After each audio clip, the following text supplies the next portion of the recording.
All right, so welcome to the Whiskey Vault. Man, you thought you liked Daniel a little bit before. You thought maybe he was knowledgeable about some things and had some good opinions. You've heard me say that I'm. You just wait. This episode will show you just how much of an I can be. It's not it's stupidity.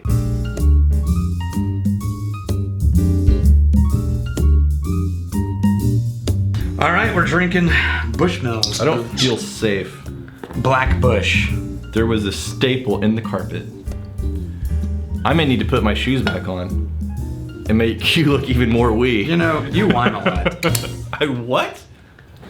The amount of time I have been standing next to you compared to the amount of time that I haven't whined.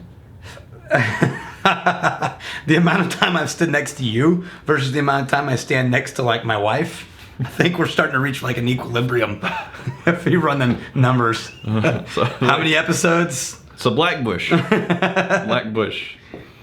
Smells like Bushmills. There's a sherry cask. Irish whiskey. It is a sherry cask. So but it used to be 4 to 8 years. Then it was 7 years. Then it was 11 years at first. Now 7. And who knows what it is now. Triple made? What is this? It's Olorosa sherry cask. All Bushmills is triple distilled. What is? Oh, just triple distilled. Yeah, distilled 3 times. Triple trade is what it is. Oh, triple distilled trademark. I got you. Yeah. Little formatting issue there. Yeah. The kerning on that was for. Oh man, this smells really good. That's an Irish I want to whiskey. find a classic Bushmills.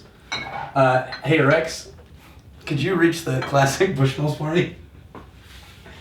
It's right there. I just don't want to knock all these over. It's not even top shelf. No, it's not. I just can't. I don't want to knock the ones in front of it over. Thank you. You all saw that. The funny thing is, after watching these, when people meet me, you know, most times when you meet someone, you're like, I thought you would be taller, right? When people meet me, they're gonna be like, I thought you would be shorter. I actually had the guy I met, and he was like, you're actually taller than me. And I'm like, why is that a surprise? Right. What? Well, you do wear boots. Oh, look. He's wearing boots. I'm not wearing boots. Show people the boots. These are not boots. Show them the boots. No. These are not boots. Just No, everything that's about like- this is boot. And then those are some lifts in there. Lifts. All right. So what's the difference between classic Bushmills and Black Bush? Oh yeah, we're reviewing. We're actually reviewing whiskey here. Right.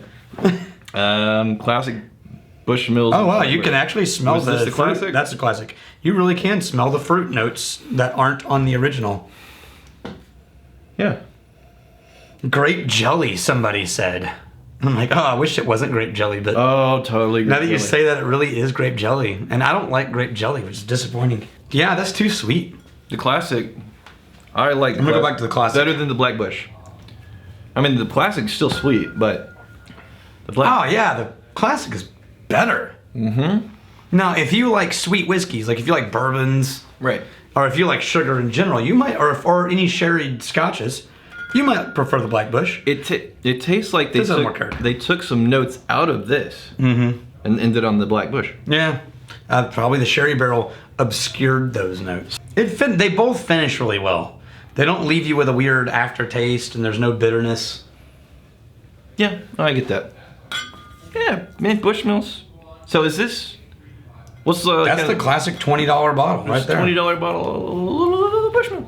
Nick Rivers. Personally, I think buying wine at restaurants is for suckers. I'm gonna take you to town on this one. Don't get me wrong. How many minutes are we? Okay, good. We got time for me to rant, because I'm gonna rant. Nick Rivers is his name. Mm-hmm. Nick Rivers. Nick Rivers. Nick Rivers. You know that name? I'm guessing we probably agree, but That name fits nicely in the crosshairs. it really does. Rivers. You better steel yourself, my friend. I'm gonna climb up on a stepladder to have this talk. Don't get me wrong, I love me a good wine bar, but the whole bottle pricing for what you can experience at home is night and day. I see that happening with whiskey pours now. $12 to $15 for Buffalo Trace, $18 to $23 for Booker's. Hopefully, good work on this channel feeds into the minds of those people paying those outrageous prices, and the effect is restaurants pricing their bottles fairly. Do you guys find yourself giving in to the markup? If so, are you satisfied, or does it come off as a bad choice in retrospect? Okay, Nick, I'm gonna slap you around a little bit.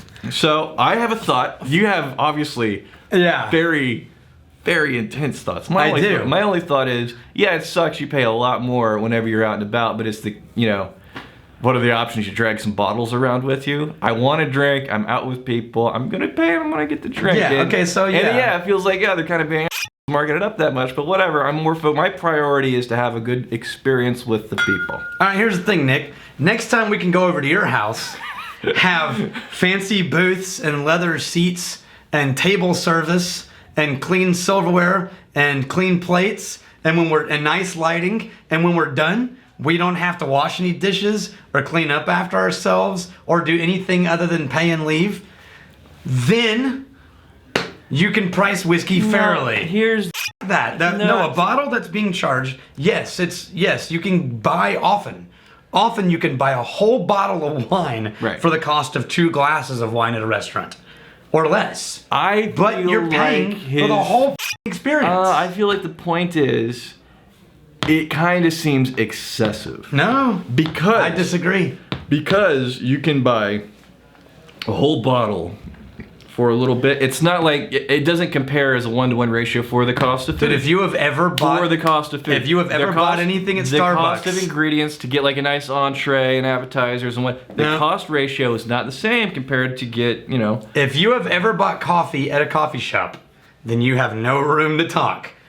It costs about $1 to make an entire pot of 10 cups of coffee. Nick, don't worry. I'll protect you. No. No, I'm saying on behalf of all bar owners and restaurant owners, dude, the moment you build your own bar, you can charge whatever you want.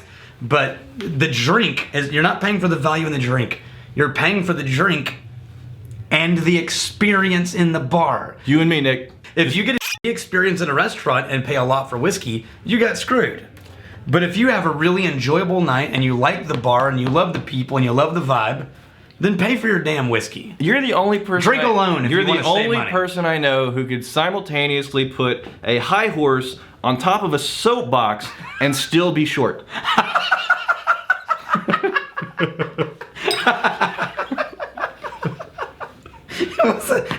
I'm picturing a horse on a soapbox. You know what it makes me think of? If I had a boat, I'd go out on the ocean. And if I had a pony, I'd ride him on my boat. I love it. Groves Russell. Rex, someone I know, saw a recent episode and also one from a long time ago. They said you now look like a hipster artist. Because of this, I'm sat here with the Johnny Walker Blue and thought maybe you should do some blending and painting. Yeah. Instead of paint by numbers, do paint by whiskey. Johnny Walker colors. I wonder how many new colors you could mooch. You know what? It's for my art, Daniel. It's for the art. This is for my paint art. By whiskey. This is for the art. What does it taste like when you mix them together? It tastes artsy. It doesn't taste artsy. It tastes like Bushmills. Tastes like Bushmills. Yeah, these are not that different. They're maybe 30% different. Yeah, just more flavors than the original. All right, Ian Dyer. Speaking of the bread and biscuit notes, typical of Irish whiskeys. We didn't say biscuit in this. The buttered biscuit on this isn't really prominent. It's more sweet. No, on the original it is. You think there's some biscuit notes in the original? I mean, that's the original.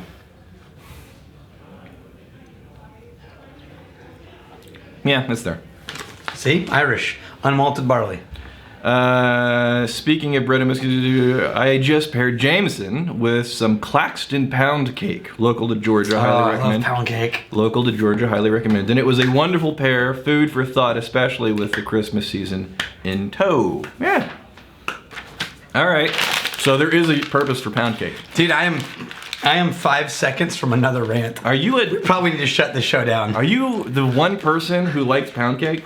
I love pound cake. You're the one guy they make pound cake with no frosting. Just flat out pound cake. It's the perfect amount of sweet and bread. It's all sweet. Yeah. Love pound cake. No, and the best one, how is that not too there's sweet this amaretto pound cake you can buy in the box. And it only comes out in like World Market and during Christmas season and stuff like that. And it's God's, I will open it, break a chunk off and just eat it for dessert. I love it. All right. I love it. Yeah, you're gonna set me off now. pound cake. No. My other rant is about people who whine about bourbon prices. Pound cake is the dad joke of pastries. What? It No. is. Oh, it's just No. It's cringy. It is a classic. There's no reason for it. It's not cringy. A little imagination. How could you just cringe about the pound cake? Tiniest bit of imagination, you could have had something so much better. It's bread and sugar. Right, and it's just Yes. one-dimensional and It's beautiful. and uninspired. One-dimensional, so wrong. uninspired. Pound cake wars initiate. Okay, dude, I promise you, people will violently run to my side No, man. and destroy all two of you No. on the pound cake. Pound cake is glorious. I guess there's some people have. So to here's why. Do you like desserts? Like at dinner, do you look forward to a dessert? Probably 1 out of 10 dinners. I'll have a little something, not a lot. See, because I'm like that. I don't like dessert. I don't look forward to dessert. No. But pound cake is, and now, on the other hand, I love bread. Like if I had to choose between bread and whiskey, Right. I might choose bread. Really? Yeah. I might be willing to walk away from whiskey for bread. That's heartbreaking. Yeah. And that's why I love pound cake. Bread? It's a sweet bread. It's amazing. I think we just killed the show.